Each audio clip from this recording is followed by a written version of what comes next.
Narayanam namaskritam naram jaiva narottamam devam sarasatyam vyasam tato jayodyat nashtapriyashu bhadresu nityam bhagavata sevaya bhagavati uttamashuki bhaktir bhavati naistiki nigama kalpatarudayam param sukamakaramrita japi samitam pibata bhagavatam rashamo nigama hora shikava Krishna sadhama bhagade dhamakini karuna sadhusama parana kodunoditaham Tamapiyadabhishuddha Vishuddhamipu Samapiyadena Vidambaruksaram Prakyahidoho Maranam Sanklesha Nirvanamasadi Nanyatam Krishna Sadama Pagate Dhamakine Karonastadvishamasha Parana Kodunoditaham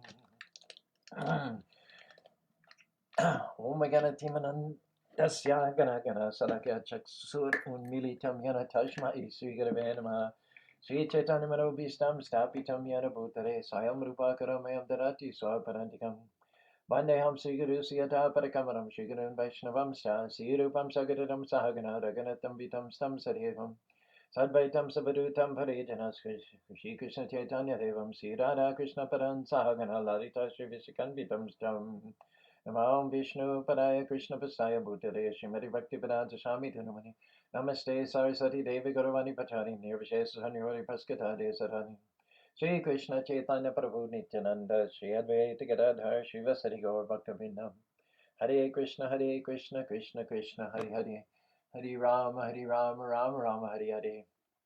Thanks for joining us, Jean. Commenting. We have 5 on Facebook just now, only 2 of which have commented.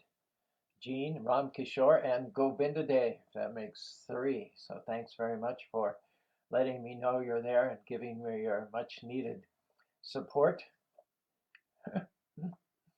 We're experiencing cooler temperatures in Utah and a lot of rainfall. It's rained almost every day the last 4 to 5 days. Has it not, Brent and Govinda Dave and Jean, all locals who can verify what I'm saying?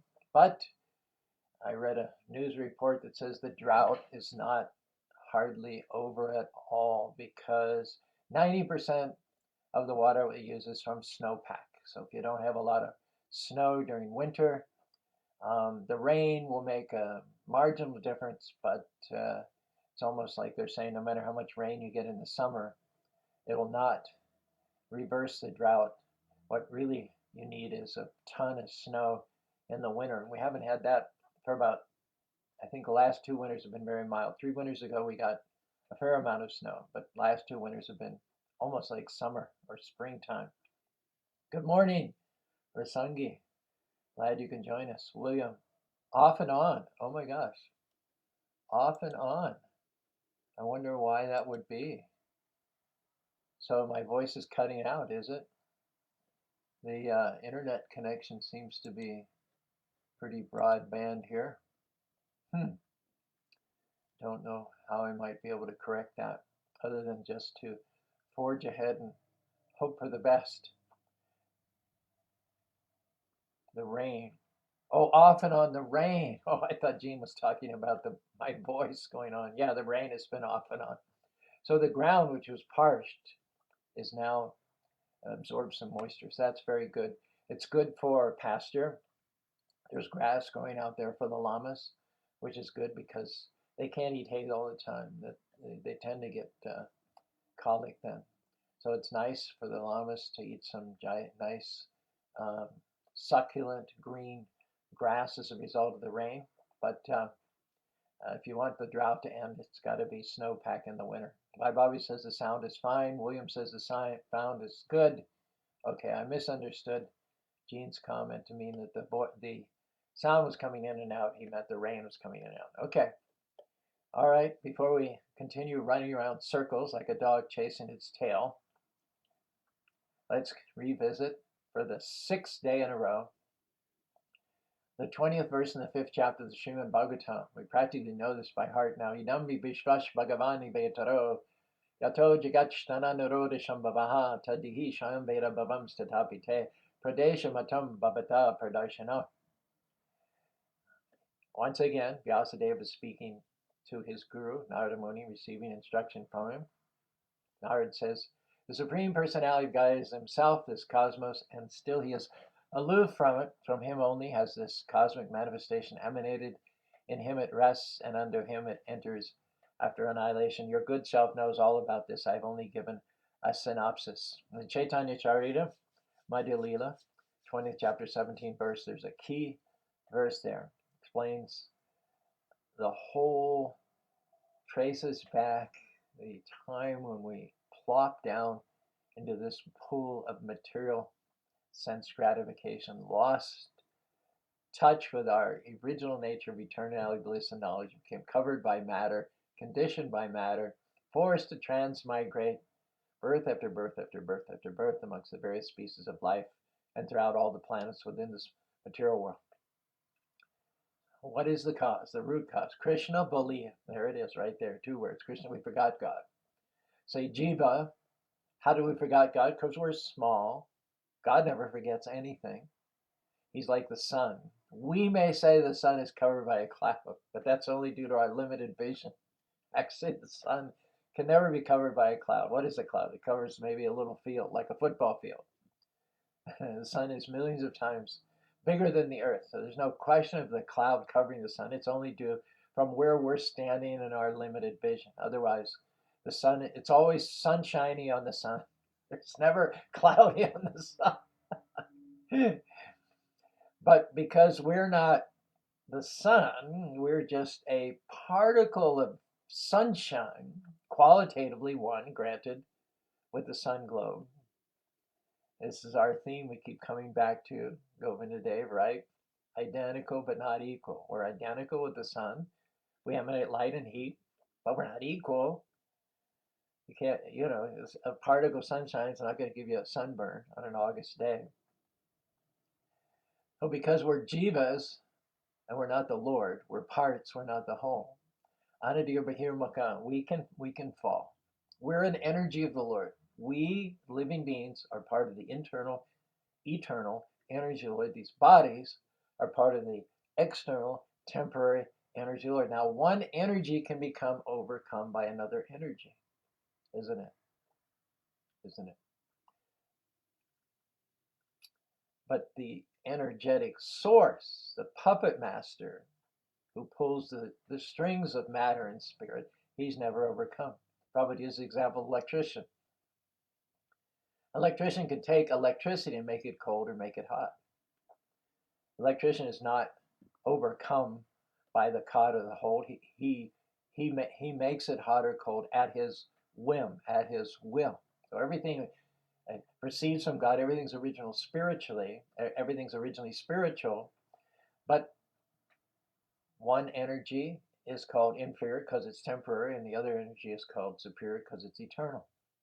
Well, we're part of the eternal, internal energy of the Lord, but because we're small, we're just a little particle.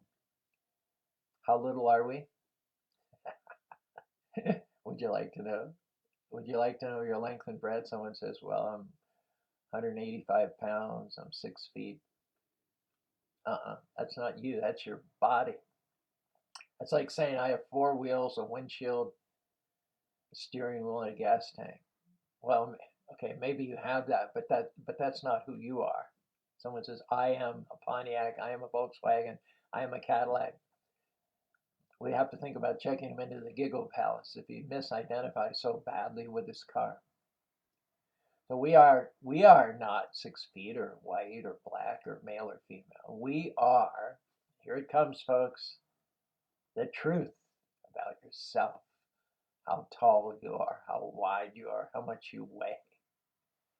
Keshaga Satika Bhaga Punasatams Tadashama Shukshana Jivatashrupuri. Pluck one hair from your head. Take the sharpest samurai sword. Cut that one tip of a hair into 100 pieces, and then take 1/100th piece and cut that into 100 pieces. That tiny, invisible 1/10,000th the size of the tip of a hair is the length and breadth of the soul. We're eternal, full of bliss and knowledge. God made us indestructible because he loved us. But he didn't make us all powerful. God has no competitor. So that tiny soul can become overwhelmed with matter. Just like sunshine. Sunshine is the energy of the sun.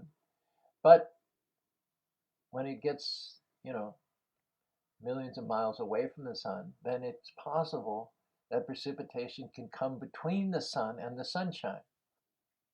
They're still connected, but there is the illusion of disconnection.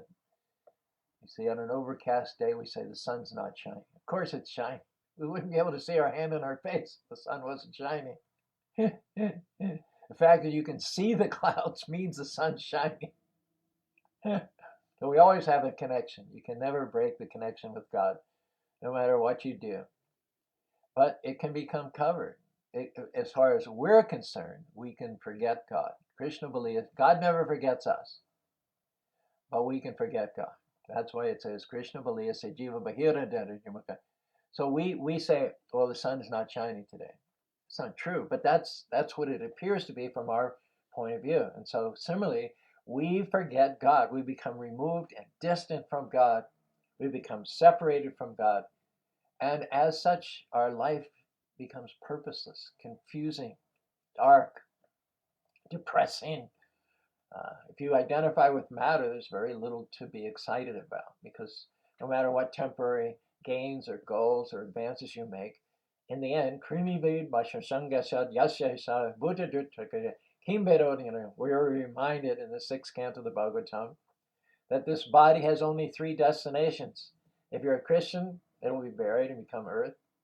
If you're a Hindu, it'll be burned and become ashes, and certain sects just throw the body onto a jungle path so that the scavengers can eat it and then pass it out as stool. So this body, however much you decorate it, however much you promote it, it's just going to end up as earth, stool, or ashes.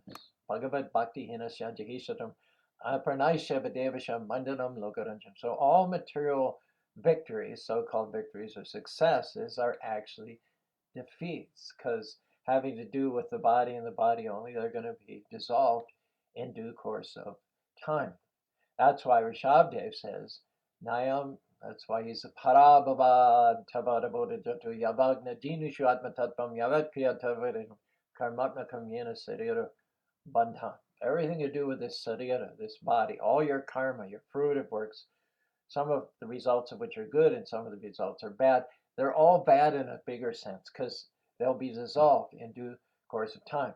So one who not jignashu atmatadvam, who has the rare and valuable opportunities, human form of life, who never jignashu atmatadvam, who never inquires as to the absolute truth, even if he gets to be the king or the prime minister or the CEO of Google or Amazon, his life is parabhavashtava. His life is a big defeat, a big goose egg, a big zero.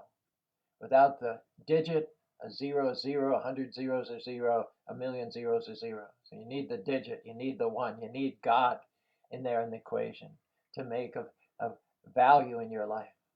However, forgetting Krishna, Krishna believes jiva bahira anidir, we got mixed up with this material energy, which is the bahirmukha, the external energy, ataiva maya.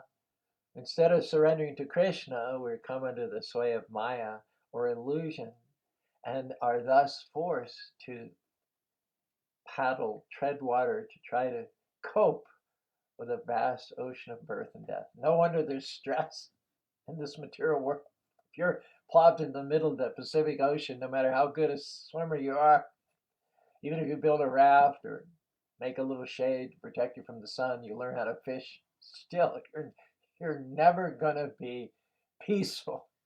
You're going to be always stressed out, full of anxiety, because you're in an alien environment. You're not in the place that you should be. Someone said we're meant to restore ourselves back to home, back to Godhead. We need to love others, love other living beings. We're a living being. We need to have deep, meaningful relationship with other living beings. We need to reawaken our primeval relationship with our supreme, loving Father who created us. And we need to love people and just use things which are temporary. We built this temple in Spanish Fort. It cost an X amount of money. It involved X amount of materials. We tried to make it as long lasting as we could. When you build things out of concrete degrades quickly, kind of pox. If we have elaborate ornamentation made of concrete, droplets and petals will fall off or easily be knocked off. So I don't know when it was discovered, but some engineer figured out that if you permeate concrete, when you shoot concrete into a mold, if you put millions and millions of little particles of fiberglass, it creates a binding effect.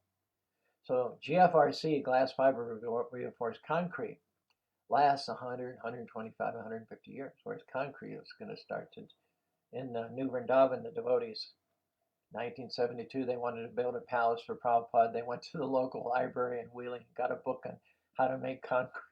So, you got to give them A's for effort and sincerity, but maybe C's and D's for expertise. So, they built, I heard they built a palace of gold for a couple $100,000 in 1970s, but then revisiting it in the, 1990s, 2000s, they had to spend, I heard by the grapevine, $700, $800, $900,000 to renovate it because all the concrete had degraded and deteriorated. So hopefully we avoided that rabbit hole by availing ourselves of the latest technology in building the Spanish Fort Temple. It has a good expected lifespan of 125 or 150 years. However, it's still temporary. We put off, we sustain the period of its manifestation, but nobody can permanently forestall inevitable destruction. Janmata Sadibhava Dishtadaya Shanatmanam, to a culmination of everything in this material world, including the universe itself, goes through 6 phases: birth, growth, duration, reproduction, dwindling, and vanishing. There's nothing you can do to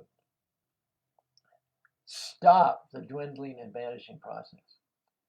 So it's not, in order to establish anything permanent in this temporary, changing, fluctuating world, that we built the temple in Spanish Fort.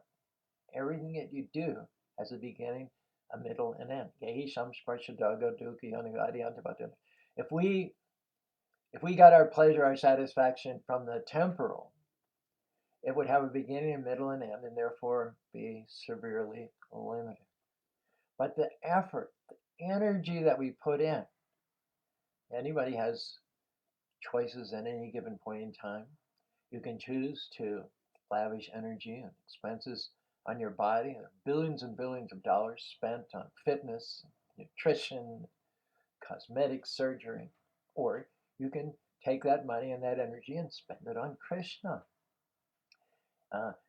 If you build a temple, the temple's temporary. If you lavish attention and energy on your body, that's also temporary. But the difference is that Krishna consciousness is eternal. There's an eternal benefit that will far outlast the temporary construction of the temple. It's the eternal credit that we're looking for in terms of Krishna consciousness. We're not putting our hopes in matter.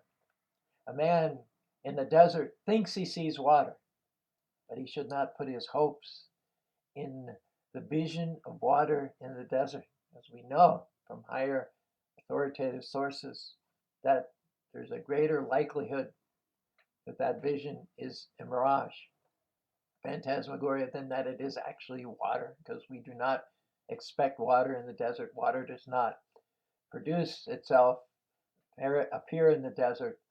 If we see water in the desert, we should pause, rethink it, and try to get ourselves somewhere else where there's more rainfall, where there's more greenery. What's going to happen is if you buy into the vision of water in the desert and you pursue it, it will recede more and more and more, and you'll eventually die for lack of water while pursuing your so-called vision of water. So similarly, putting our hopes in temporary matter, pursuing matter, being encouraged and whipped up and incited by our culture and by our ignorant leaders, we are looking for happiness, satisfaction, purposefulness in the wrong place. So whereas we're supposed to love people and love God and use things Our modern culture predicates us, tries to squeeze us in such a way that we love things, and then we use people. Prabhupada says, consequently, modern so-called civilized man is unhappy and always in need of things. If you have satisfaction from relationships, you don't care about things. Because our relationships are so poverty-stricken, we're in it for things. We define our value, our level of success in terms of the things we own. And we're encouraged in this way by the leaders. That's why Prahlad Maharaj says in the 7th canto of the Srimad Bhagavatam, Natevi du Shvartikatim Darashahiba Anda Yatandiruba Tevi Shadantanam Ridamne Badham. We're trapped, we've forgotten Krishna. So our leaders, rather than being men of light and illumination of wisdom, who can lead us out of this entanglement of material nature, are themselves even perhaps more entrapped, more delusioned by material nature than we are. And if we accept such a leader, then we're going to be misled. A blind man, there's so many blind men who can't see. So amongst the blind men, one calls out, hey, everybody, vote for me, follow me, elect me. I can see, I know what you want, I know what you need. But we're blind, we can't see that he's not what he purports to be. We can't see that he's also blind. So if in our naivete and foolishness and ignorance, we vote for him, we elect him as our leader, then all of us are going to fall into a ditch. It is true. You only need one person with vision. Doesn't matter how many blind people there are, 100, 1,000, 10,000, a million. It only requires one person with vision to lead them to a better place. But it's not always the person who claims to have vision. That's the problem. Prabhupada says that blind men, guided by other blind men, miss the right path and fall into a ditch. Materially attached men, led by other material attached men, are bound by the ropes of fruitive labor, which are made of very strong cords, and they continue again and again in materialistic life, suffering threefold miseries. In a discussion in the 6th canto, I believe it's Yamaraj who echoes the same principle. Tesham kupatadishtanam patatam tamashyana yashada avachashtabai vajanti ajamapalavaviva. We have to have shraddha, we have to have faith. Either a Republican leader, a Democrat leader, our spiritual master, our teachers, our parents. All of us are guided by others. Guided or misguided, as the case may be, by others. The problem is that the modern leaders are so much more sense gratifications than the average person. They're only concerned with economic development and so-called technology, and so they whip up the populace into a frenzy, a feeding frenzy of consumerism and material acquisition. It's a never-ending cycle of frustration, depression, and ultimately failure. Yamaraj describes this as passengers boarding a stone boat. Tesham kupadadishtana. We've forgotten Krishna, so we're in a basic state of ignorance, cloud-covered, separated from the sun, which is invisible to us at the present point in time. So then we look to people who are even more blind than ourselves for some sort of light and direction. The result is we hook up with people that are even more ignorant, more frenzied about material acquisition. The result is that we get on their boat, we get on the Democratic boat, we get on the Republican boat, we get on the Indian boat, or we get on this conspiracy boat or that conspiracy boat. The leader has no more clue than we do. He's just louder. It's the only difference. He's just louder. That's all. And the result is that not only the leader, but all the passengers on that boat sink and they go down to the bottom. They go down when the purpose of this human form of life is actually meant to go up. Prabhupada said when he came to America, he noticed a lot of sincerity there. Americans are born with a silver spoon in their mouth. all of us of my generation, we didn't have to work for opulence. We didn't have to work for comfort, affluence. We were born in affluent homes. We were born richer than 99% of all the people all over the world. People come to America to get what Americans are born for. They come to America, they work hard for a generation so their sons can then be born with silver spoons in their mouths.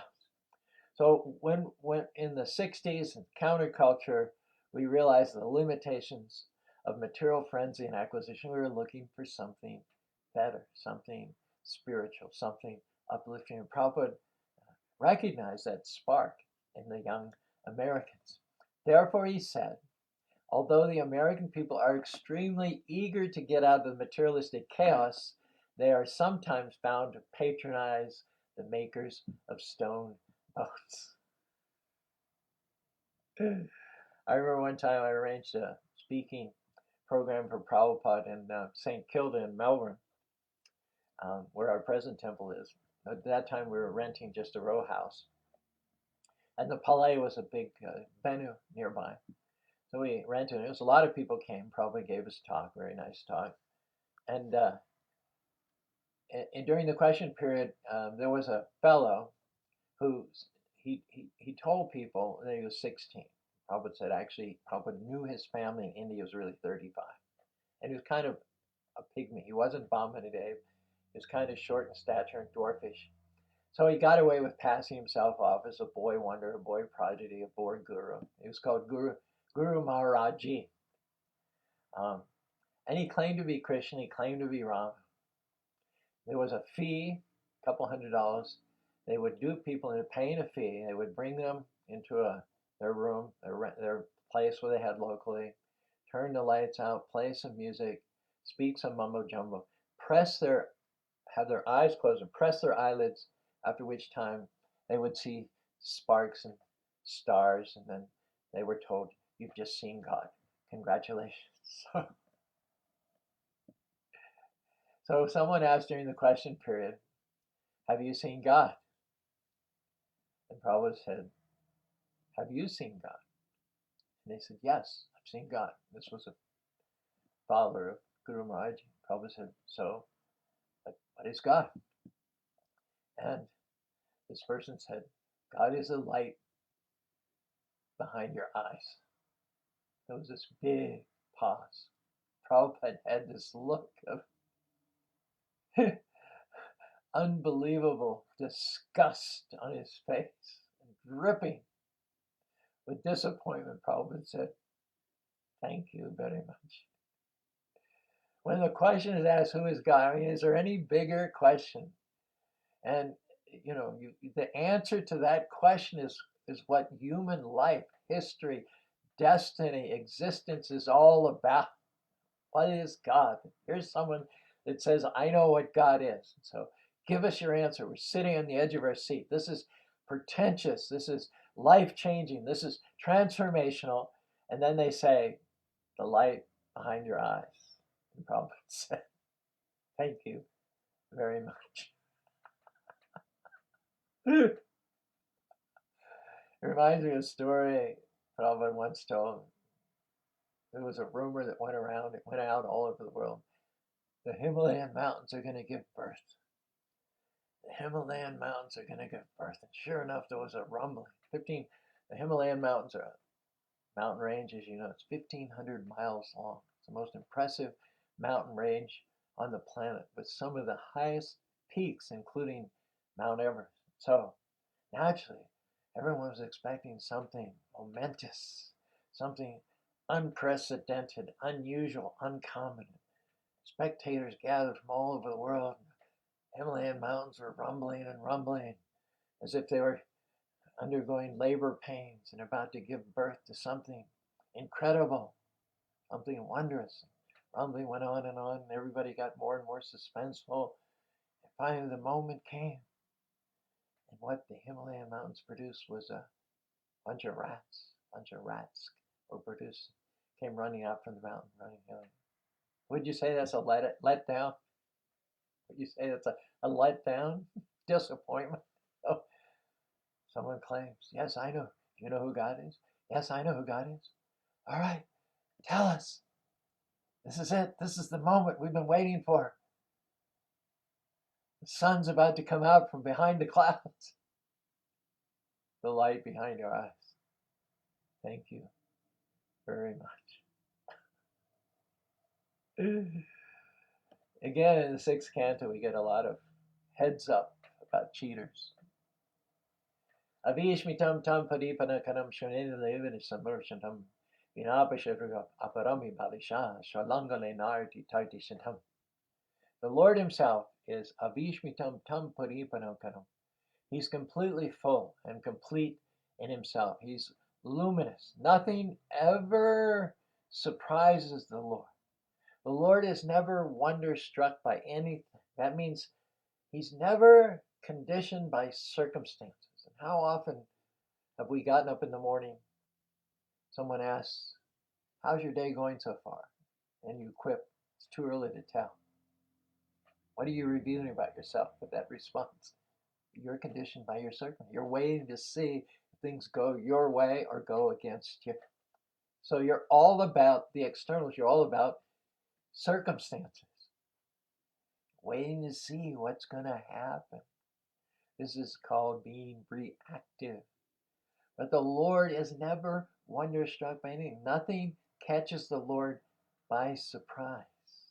He's not in any way affected, for good or bad, by the circumstances. Think of Arjuna's dilemma in the field of Kurukshetra. Looked across the field, Dharmakshetra, Kurukshetra, Sagosham Dardars, Ridian, Navashabadu, Tumanovyana. When he saw the Kauravas blowing their conch shells, there was a vibration, tumultuous sound that reverberated in earth and heaven. Sagosham, it was ghastly. It was daunting. It was unmanning. And sure enough, Arjuna dropped his bow, started trembling, exhibited signs of weakness. But Krishna, what was he doing during all this? Smiling, unperturbed. There were like 4.5 million soldiers formed up against each other. This is the greatest war in the world at that time, perhaps the greatest war of all times that was about to take place. And within 18 days, all but 8 of those combatants would have lost their lives. It was, something that would strike terror, apprehension in the hearts of any ordinary, even extraordinary man like Arjuna. Yet Krishna wasn't moved. Sthita prajna, he was firm and fixed because he already knew. He already knew the outcome of the battle. He said to Arjuna, Tajma Tamatishti Yashav Jit Pashatum Raja Mayavabi Tamni Nimitar Matyabavishan. Krishna said, I already know what the outcome of the battle is going to be. The forces of righteousness, the forces of light are going to prevail. Now the really only question is, Arjuna, are you going to be an instrument in the fight, or am I going to seek to empower some other warrior? That's really the only question. Victory is already assured. Do you want to be part of that, Arjuna? Do you want to be a loser? Otherwise, Krishna is not surprised or conditioned or shocked or thrilled or taken aback by anything. He's always unfazed by circumstances. But that's not to say that he doesn't have feelings and emotions, because it is described as you go on in this verse, Shaneva lebhena samam prashantam. Gain or loss are equal to him. He doesn't become excited at the prospect of gain. He doesn't become chagrined at the prospect of loss. In fact, he created everything. There's nothing that's outside of his ownership, his proprietorship. And so for God, there's no question of losing something or gaining things. Everything remains eternally his. Sarva Loka Maheshwara. And as such, he's always prashantam, like the ocean, which no matter how many rivers or creeks flow into it, is calm, undisturbed. We know Pashatavibhadishi, Shalangana and Arti Shati Sadam. He has no material designations. He defies material designations. When Narada Muni saw the Lord, in the forest as a result of his penances and austerities. He said, Tiryan nagadvija sarishabadeva marjavi sadasad vishesham. He said there are 8,400,000 species of life in this material world: aquatics, reptiles, birds, mammals, insects, trees, human beings, demigods. He says, but the form I'm seeing now is not any of them. You're not a byproduct of any of the three modes of material nature. You're not emanating from any one of the 8,400,000 species of life. Nobody has ever seen a form like yours before in the material context.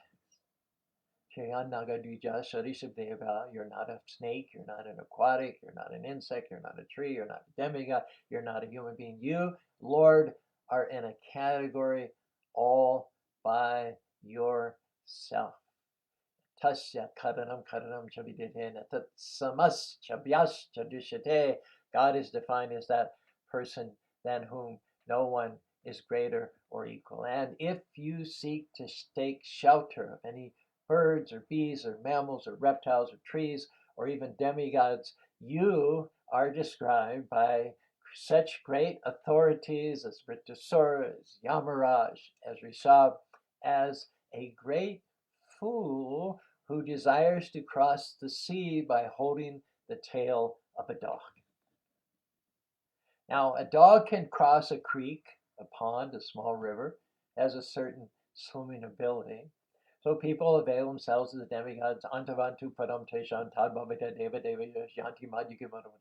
Krishna says, you can worship the demigods and easily get fruits which are limited and temporary. So a dog can cross a little creek, a little river, but a dog cannot cross the ocean. So for the ultimate blessing, the ultimate benefit of remembering Krishna and getting out of the cycle of birth, death, disease, and old age, you can't go to a dog. You want to cross the ocean of samsara. You have to get the biggest, the strongest, something which is impervious to the huge 30, 40, 50-foot waves of disturbance in this material world. Samsriti epada palavapalam. This material world in the 10th canto of the Srimad Bhagavatam is certified as a place where there's danger at every step. Mahat param punya yasho marahari. So that ocean, which is vast and insurmountable to even the demigods themselves, by virtue of sheltering at the lotus feet of Hari, Supreme Personality of Godhead, who appeared before Bali Maharaj, and when granted 3 steps of land, he covered the earth and he covered the rest of the material world with only 2 steps from his position as a dwarf incarnation. So it is that Lord who covers the whole material world and in fact pushes it down with his steps, who is worthy of taking shelter of. His lotus feet are much more than a dog. His lotus feet are like the Queen Mary or the Caribbean cruise line. If you're on a cruise with the Caribbean cruises somewhere, there may be a storm in the ocean, but you hardly feel it. You're not even likely to feel the slightest tremor in that big cruise ship. It's got acres and acres of running tracks, playing fields, swimming pools, suites, dining halls, stages, entertainment places. If you want to cross the ocean, don't be such a fool as to approach a dog, a politician, a businessman, or even a demigod up to the level of Lord Brahma. Of course, Brahma is the head of our Sampradaya. Brahma received knowledge from Krishna. Brahma is in the chain of specific succession between Narada and Vyasadeva. He is more than qualified to give us freedom from birth, death, disease, and all. So therefore, don't approach Brahma for some material benediction. Don't approach Shiva for some temporary material benediction, but recognize them as devotees of the Lord and approach them as devotees and ask them to give you the boon of devotional service. And when you're fixed up in Krishna consciousness, the huge ocean of birth and death in which there's danger at every step, becomes shrunk, reduced to the size of the amount of water that seeps into the hoofprint of a calf in the field. You can easily step over it by the mercy of the Lord. Those insurmountable waves of the ocean of birth and death are reduced to something easily stepped over um, by those who are devoted and who keep Krishna conscious first place. So the devotees are staunch, they're fixed up, they're unbudgeable, they're unalterable, they're not going to shelter, they're not going to worship any less of a personality than Sri Krishna, the Supreme Personality of Godhead. It's probably a good note to end on. Don't board a stone boat. Get yourself that personality, get yourself that shelter who is more than competent to reduce the vast ocean of birth and death to something over which you can step very easily. Hare Krishna, Hare Krishna, Krishna Krishna, Hare Hare, Hare Ram, Hare Ram, Ram Ram, Hare Hare. I've got lots more notes here, so I envision revisiting this verse for the 7th time tomorrow. Thanks so much, Ram Kishore. All glories to the Prabhupada. Govinda Dev, same. All glories to the Prabhupada. Lots of comments. Wow, I'm scrolling here. It goes on forever. Bear, Hare Krishna, good morning. Divya Joshi, Christine from France. Please accept my humble obeisances. Vancha Kalpatarubhyam. Gaslighting by leaders. Good comment there, Ram Kishore. Rakesh Ji, Raghava, thanks so much for joining us. Jean, right from the very beginning, the get-go. Raleigh, Hare Krishna. Sue Shukshma is in Indiana today. Hare Krishna, spirit souls. George Govindadev says, not only was the sound not cutting in and out, but it is contagious. It is transcendental sound. Bhai Bobby says the sound is fine. William, thank you so much. Subhadra, Hare Krishna, Subhadra. William, again, Los Angeles. Brent, looks like another bright morning, not too hot here in Utah. Because we have 2 temples and lots of chanting, our radio station, KHQN, is seeding the clouds for not only the physical precipitation and moisture that we so badly need, but it's also seeding the clouds, transcendental knowledge, seeding the clouds by which we get the shower of mercy and knowledge, the cooling rainfall which is available from the spiritual masters, divine grace, A.C. Bhaktivedanta Swami Prabhupada, who is himself inherited from the previous spiritual preceptors, Bhaktisiddhanta, Bhaktivinoda Thakur, Gorky Shash, going all the way back to Srila Vyasadeva and his conversation with Sri Narada Muni, the sage amongst the demigods. So take advantage of all that is there on offer. Make each and every day a Krishna conscious day, a day of remembering Krishna, not forgetting Krishna. That's what got us in this mess in the first place. Hare Krishna, Hare Krishna, Krishna Krishna, Hare Hare, Hare Ram, Ram Ram, Hare